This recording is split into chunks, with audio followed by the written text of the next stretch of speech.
Toma walked the mountain path alone. His boots sank into the thawing earth, and every breath carried dust. The sheep were gone, the streams dry, and his daughter waited at home thirsty. He had no map, just a memory passed from mouth to mouth of a time when shepherds like him survived 6 months under siege with no wells, no rain, and no mercy. No pumps, no pipes, just rooftops that drank the sky, rocks that hid trickling springs, and linen stretched like wings to catch the morning fog. In this video, you'll follow Toma through 8 ancient water techniques that kept entire villages alive through drought, war, and time. Because in a world where the tap can fail and the land turns to dust, water doesn't come to those who wait. It comes to those who remember.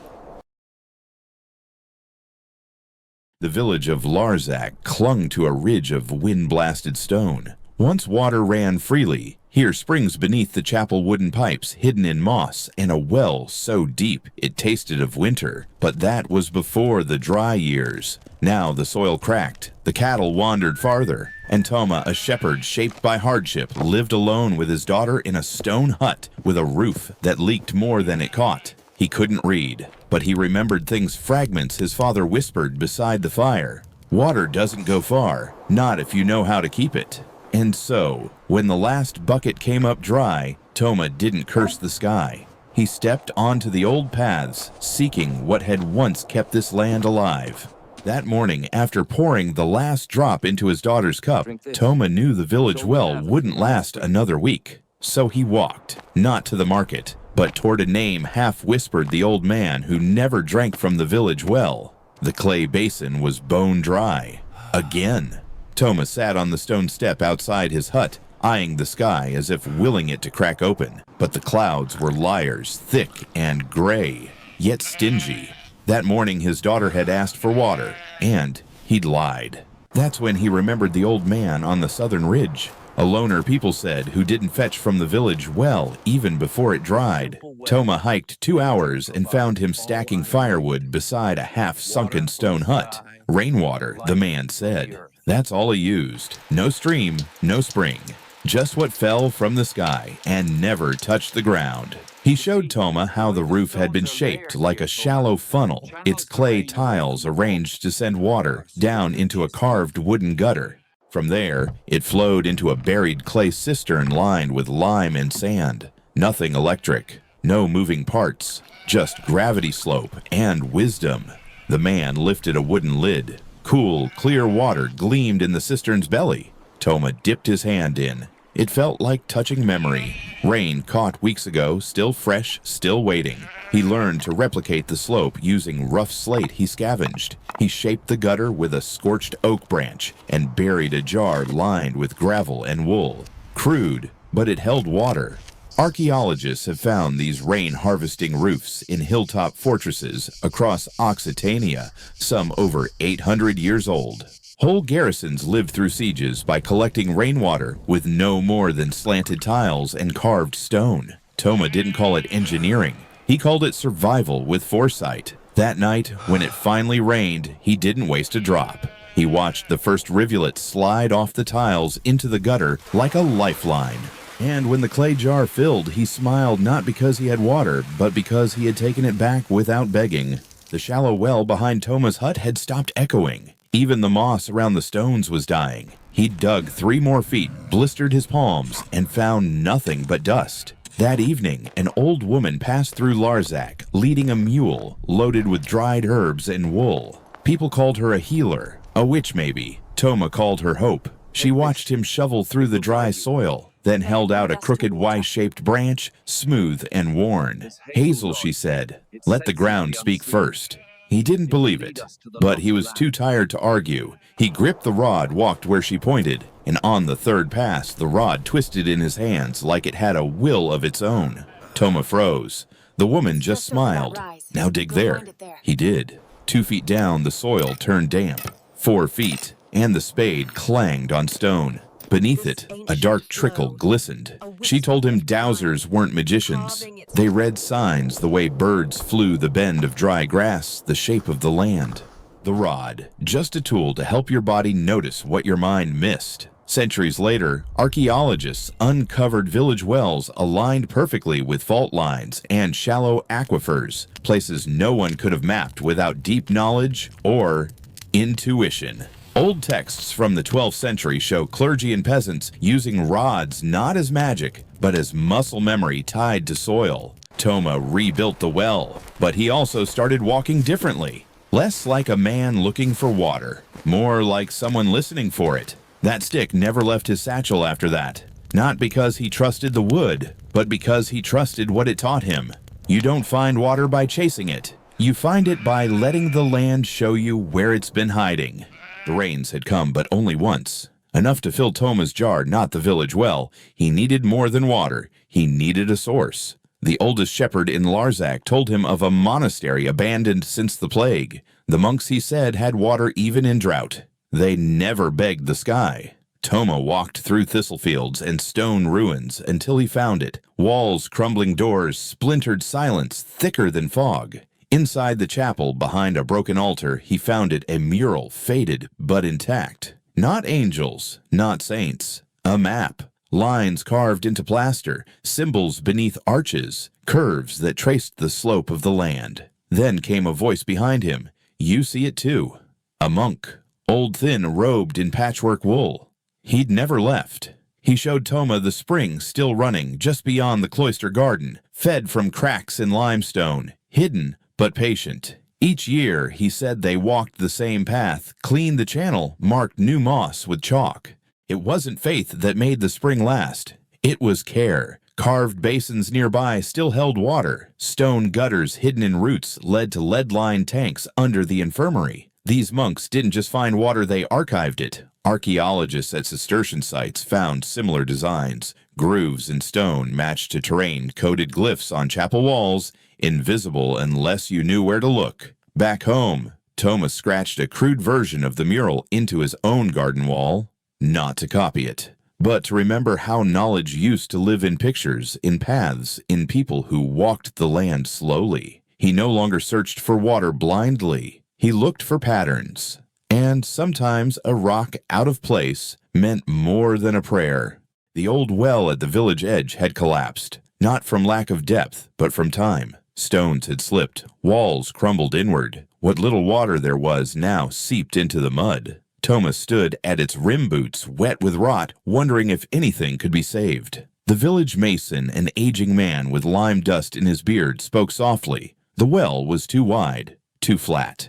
It never had a fighting chance, so they dug again. This time not deep first, but narrow at the base. A funnel. They shaped the shaft like a cone, each layer of stone smaller than the last, drawing the wall inward as it descended. Then came the lime. Quicklime baked from river shells, slaked into paste, mixed with sand. They pressed it between the stones, sealing the gaps, keeping silt out and water in. Toma coughed on the dust. His hands burned, but the well held. And the water clearer than he remembered, cooler too. The mason taught him more. Lime neutralized acidic soil. It killed bacteria. And when reapplied, each season kept the well alive. Similar wells had been found in Normandy and the Chiltern Hills, stone-lined conical, often intact after centuries. The design wasn't about digging fast. It was about digging right. When the work was done, Toma looked down into the mouth of the shaft. It no longer looked like a hole in the earth. It looked like something finished, measured, cared for. He no longer thought of wells as pits you emptied. He thought of them as lungs, deep quiet, and built to breathe for years. Toma had followed the river downstream until it vanished, swallowed by fields and drought. He found shelter at a hamlet perched in a low valley where the rain fell slightly more often and roofs gleamed with a dark, golden texture. The family who housed him, a husband, wife, and 2 children, offered water, not from a well, but from a clay urn at the house's side. Rain. The woman smiled off the roof. The thatch above them wasn't just shelter, it was a sponge. Each angled bundle of straw channeled droplets down into carved wooden gutters. From there, the water trickled into open troughs and finally into covered pots buried in the ground. It wasn't filtered, it wasn't perfect, but it was enough for bathing, cooking, even a drink after boiling. And in drought season, that counted for everything. Toma helped repair one of the eaves, replacing rotten straw and straightening the tilt. He learned to bundle rye stalks into fanned wedges tight enough to resist wind, but loose enough to let rain run. That night, it rained. Not much, just a soft sprinkle, but enough to hear the sound of drops sliding down straw. He lay awake under that roof listening. It sounded like survival. Thatched rain harvesting systems have been documented across Europe from medieval Norway to the Iberian plains. They were humble, yes, but built from memory passed through hands, season by season. When Toma left the next day, the woman handed him a coil of fresh straw and smiled. "You don't need a well," she said. "Just a roof that listens."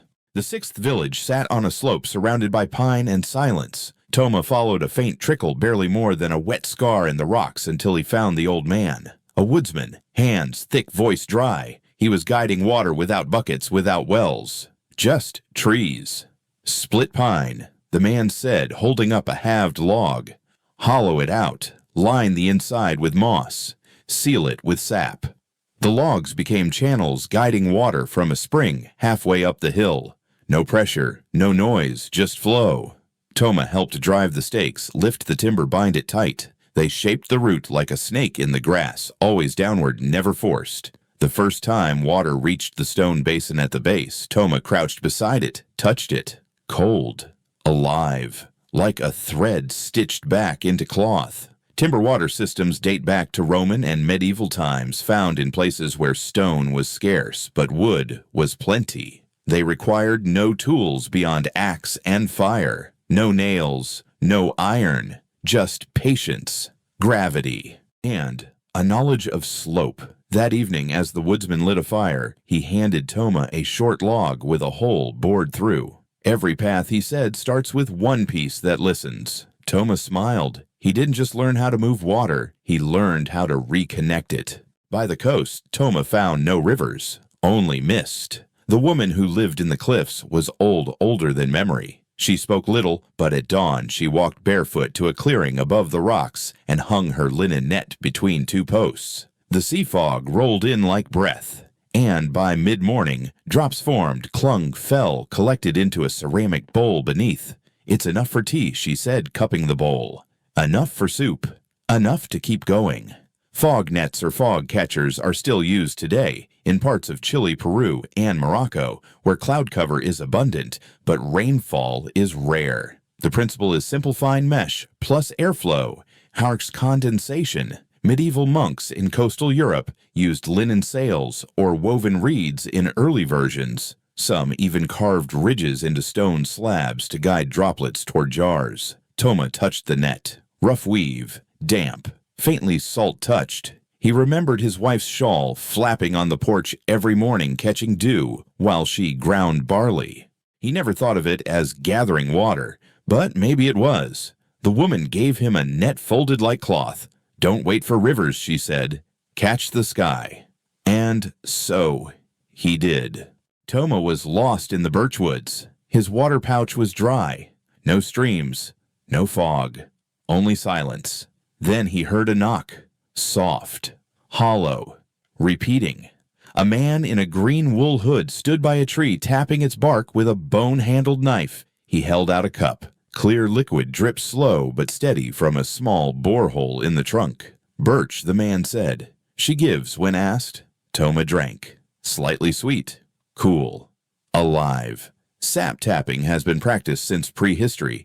In northern Europe, birch, maple, and sycamore trees were tapped in late winter when stored sugars in the roots begin to rise. Viking-age wooden spouts have been found in Scandinavia. Even older tools, hollowed reeds and stone drills, exist in Neolithic sites across Britain and Poland. The method is simple. Drill a small hole, insert a tapwood reed or even feather shaft. Angle downward. Wait. One tree can yield liters per day. Not for storage, but for survival. The man gave Toma the knife. "Don't gouge," he said.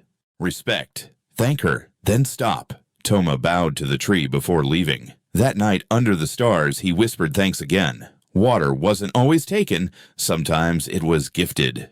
Toma returned home after 2 moons. He didn't bring magic. No miracle. Only gutters of wood, maps of stone, nets of thread, and hands finally knowing what to do. He rebuilt the village well, taught others how to hang fog nets, passed the birch knife to the next set of hands. Each household added one piece. Together, the village flowed again. Water didn't come from pipes. It came from people. And Toma. He was no longer the man who watched the well go dry. He was the one who remembered how to listen. To wood, to stone, to trees, to rain. You don't conquer water. You walk with it. The next season would bring snow, freezing cold, frozen buckets, and a new challenge. How to keep water from turning to ice. But that's another story. And if you're ready, Toma will show you how. Subscribe to stay close. The next lesson is already flowing.